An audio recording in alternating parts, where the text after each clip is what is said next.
Hello, mukbang. Mukbang naman ngayon. Couscous. It's a Moroccan delicacies. Oh, delicacies daw. Couscous. Parang nilaga lang. You can. Tapos manok yung nilagay ko. Maraming gulay.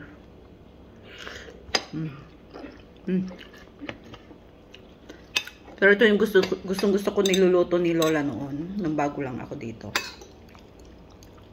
So, may ready-made na couscous. Nilagyan ko lang ng curcum.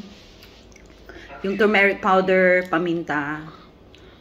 Tapos, konting kumukuling tubig. Asin or chicken powder. Mix, and then microwave. 5 minutes.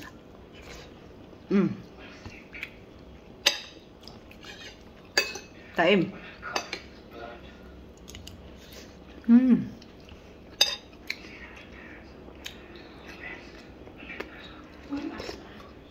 Masarap din dito pag may beef. Kaya lang di na kaya ni Lolang kumain ng beef. So, manok. Parang kanin din. Kaya malambot kay Lola kaya mas okay yung kainin niya. Epo, di mo mo.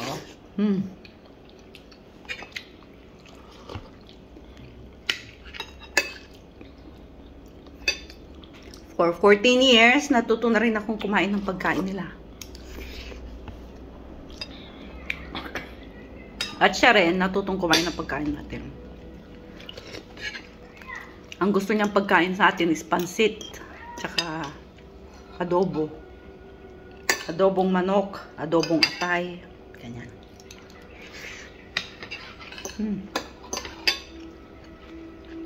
Yofi.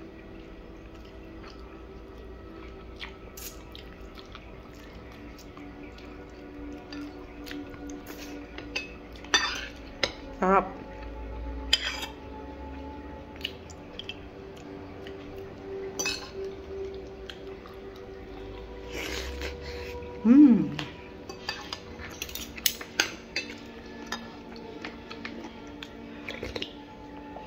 Sarap talaga.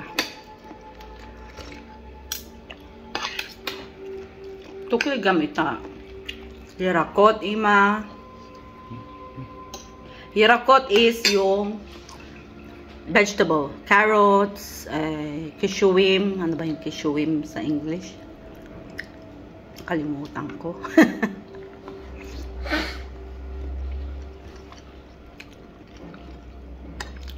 Celery.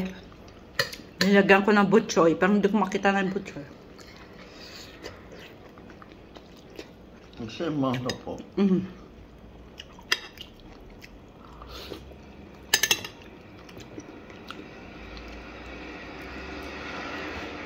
Saka ano, cabbage.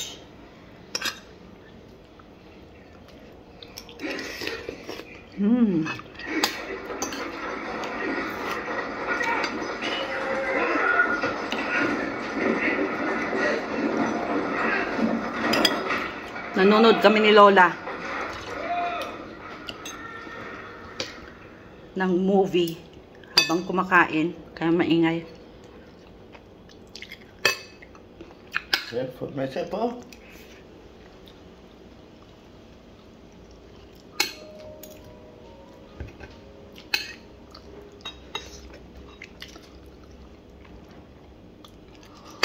Yan si Lola. Hindi na niya alam kung anong kakainin niya. Ito ba? Ito ba? Kakainin ko. Yarakot imagam.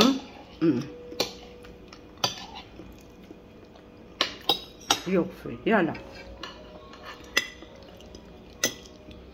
Malambot talaga yung mga gulay kasi hindi niya kayang kumain na ng matigas ng gulay. Kan?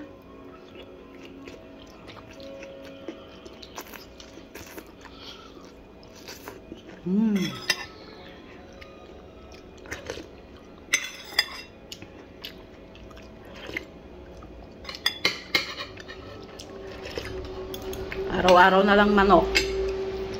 Araw-araw mag-isip ka kung anong luto ng manok. Wala na.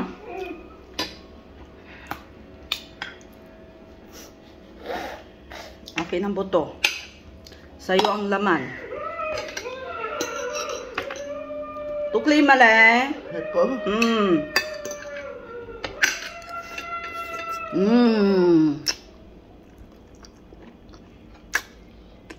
Sarap.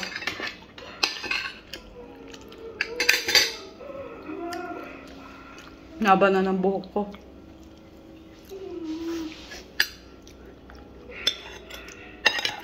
Wala nang taga-gupit. Wala na yung pinsan ko dito na kapitbahay.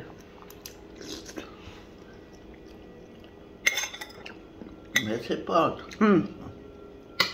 Okay. Ganyan siya. Tuturo ko anong kakainin niya. Yalay ma. Tukli. Yofi. Cool. Charik. Kakain ma. Yes off. Kaka. Yofi.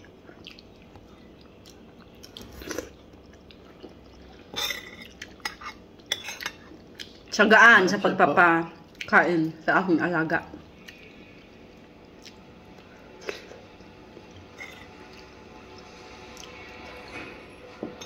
Messi pot. Messi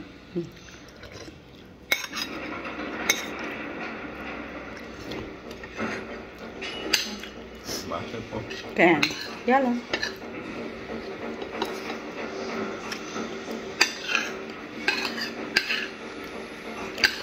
Konti lang kinain kong kuskus kasi parang kanin to. Mas maraming gulay. Kasi tayo lumba-lumba na.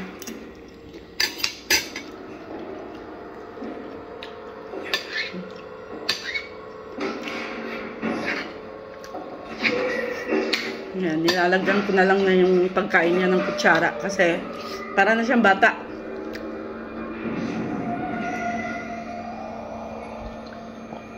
Tubig. Less soft drinks. Minsan, humingi siya ng soft drinks. Hindi siya araw-araw. Ito. Tapos mamaya, 4 or 5, inom ng kape. Cafe Shakor.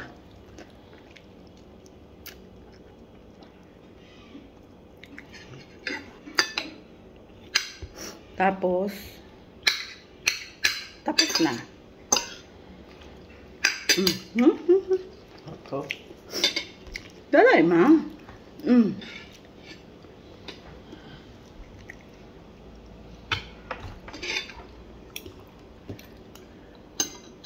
Ima, matali ako. Lifto kita pe.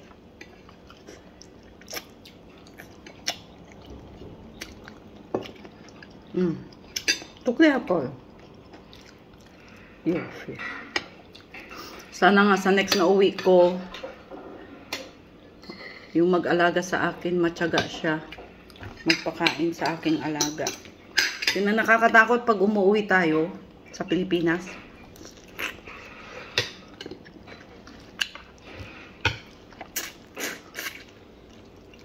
Siyempre, iwanan mo yung alaga mo sa Ito sa mano. reliever. Swertehan din sa reliever kung matyaga sa alaga mo. May mga umuwi na pagdating sa alaga is wala na, hindi na kumakain, nakatunghalala. Hindi pinapainom ng tubig. Especially balak ko umuwi sa summer. So, kailangan na matanda ng inom ng tubig. I do not know why I'm here. You're here because the panel would like to interview Professor Curtis at the university.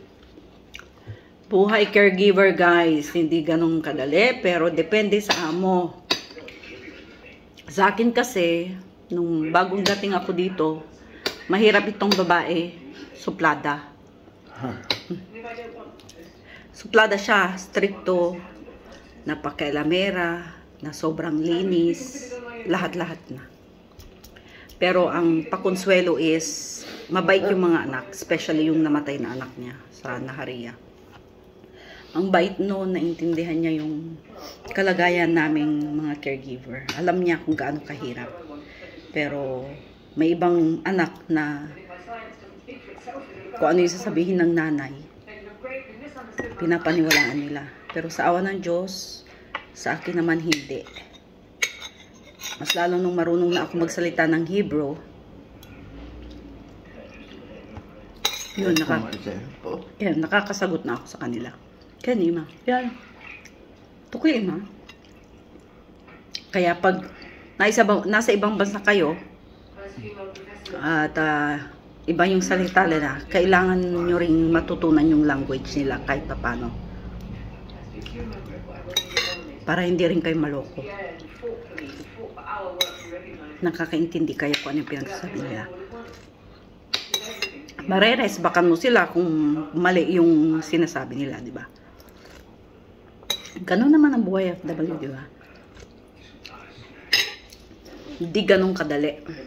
Pero, nasa sayo yan kung matyaga ka.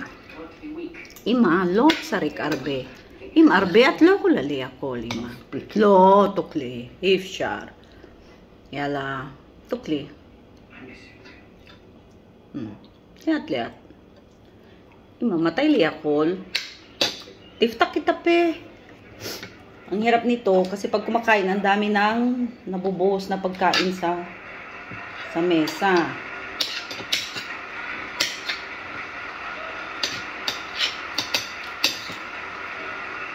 So, ayan.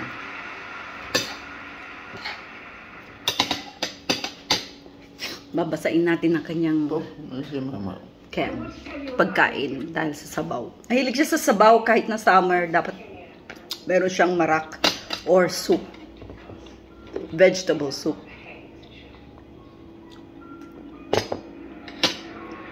Kaya yung mga papasok dyan na sa caregiver, mahabang pasensya ang baonin ninyo.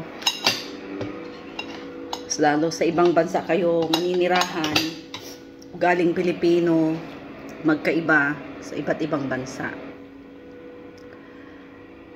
Yala. Ako, nag-caregiver ako sa Taiwan, iba din yung ugali nila.